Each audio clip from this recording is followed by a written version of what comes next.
Welcome. This is a little bit different from my usual vlog style videos, and that is because I'd like to try a few different things. And one of them is something that is a little bit more of a chatty to the camera.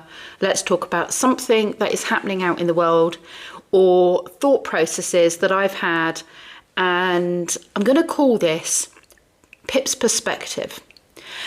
I'm not coming into it with any hard or fast, right or wrong thought process.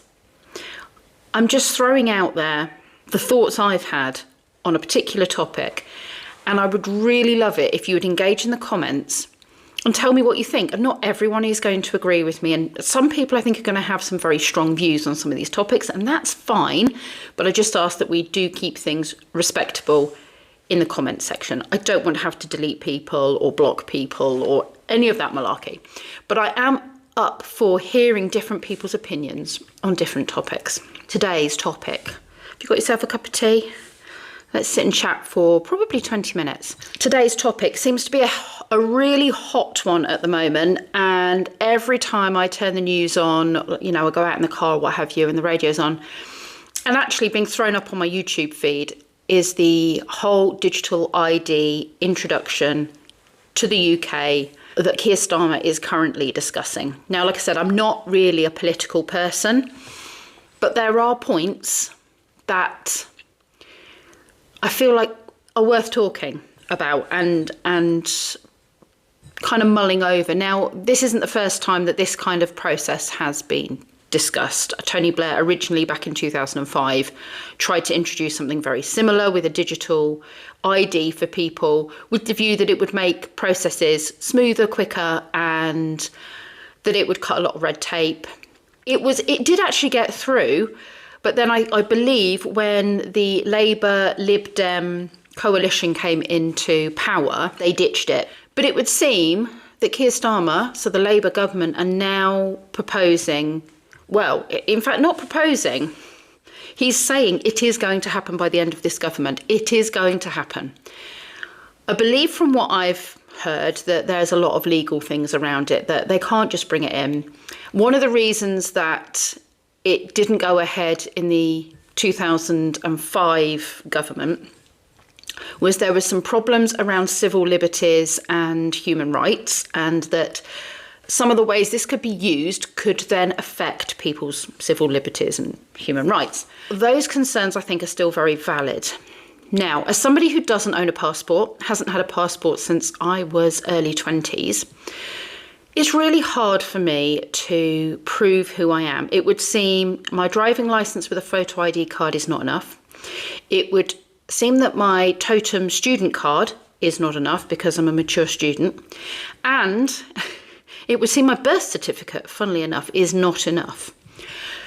When I was registered with Ofsted, that was helpful because I was registered with a government body, and that proved who I was. So that was helpful. But now as a sole entity, nanny, housekeeper, pet sitter, odd job, woman of many trades, I am now not affiliated with any set government official body. I would imagine if you're a doctor, if you are anyone that works for the NHS or anyone that works for the government or anybody in that line of work, you're going to find it quite easy, I would imagine, to prove who you are because you have that recognition and that government body that you have a membership to. So why would we need something else? Surely we should be fine with driving licence and birth certificates. That's how it always used to be. But I appreciate they're easy to forge. Passports are forged all the time. And regardless of various microchips and various other things being put into them and measures being put in place, it seems to me that they still get forged. So, is it necessary to have another form of ID? Now, it would be great in many ways and make things so much simpler if we could just have one standard place where You can go in online as an employer or as somebody who's applying for something like a DBS or anything like that and say, right, yeah, here I am. This is who I am. Here's my digital ID. And has access to all the information that is needed. And that would be great.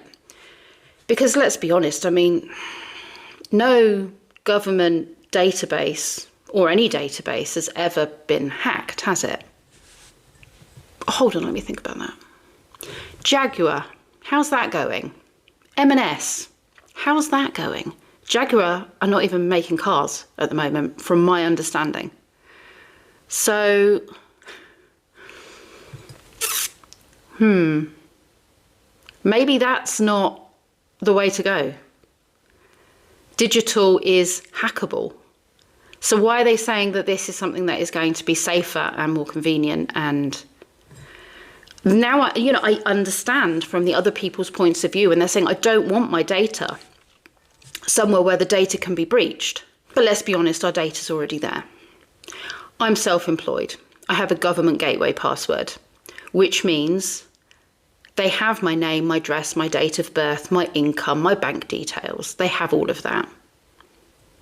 So a digital ID card is really not going to make a difference to me in that respect, because all of that information is already at risk of being exposed with a data breach.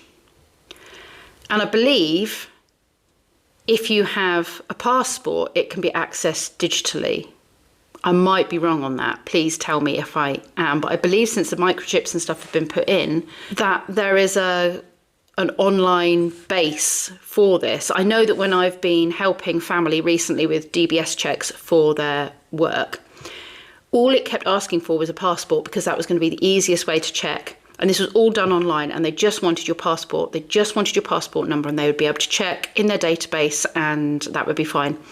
But none of us have passports. And it's proved really, really difficult for us to prove who we are and to get things like DBSs done. And I also appreciate there are people out there that are saying it's going to be the start of being used for things that it's currently saying it's not used for. Now it's the whole point of this apparently is to stop illegal work, to stop migrants coming and working illegally in the country. But the truth of that is they're already here working illegally.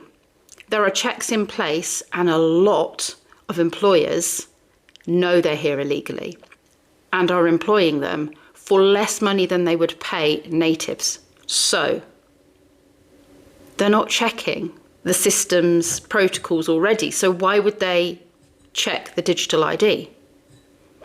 To pay tax in this country, you have to have a national insurance number. You have to have all of those things in place to be able to pay your tax and to be on the PAYE scheme. So people are being paid cash in hand. It's going under the books rather than through the books. It's all, backhanders. I don't see how this is going to make any difference. Because for most people that are working illegally, it's all being done openly within that community. It's not being done by someone who's just gone and got themselves a job down the road at the local supermarket or the local business. That's, for the most part, people are checking the rights to work. So I'm torn really, because in some ways, as somebody who doesn't have a passport and already has all of my data out there with the government, so that I can pay my tax and be self-employed, I'm not seeing it's going to be much different, but it might make things easier for me. I also appreciate it can be misused and is likely to be misused. And is this the start of something else? So we get it in place and we have it, there just for this use. It's only for work, and it's only for people who are of a working age. And OAPs don't need to worry about it. That's not important because, they're not working. I don't know. Normally I have quite a clear view of which way I'm swinging on something. But I'm not, because I can see both sides. And the thing that's actually making me sway more towards the not having it is this fear that can the government be trusted to not use it in a way that is unethical?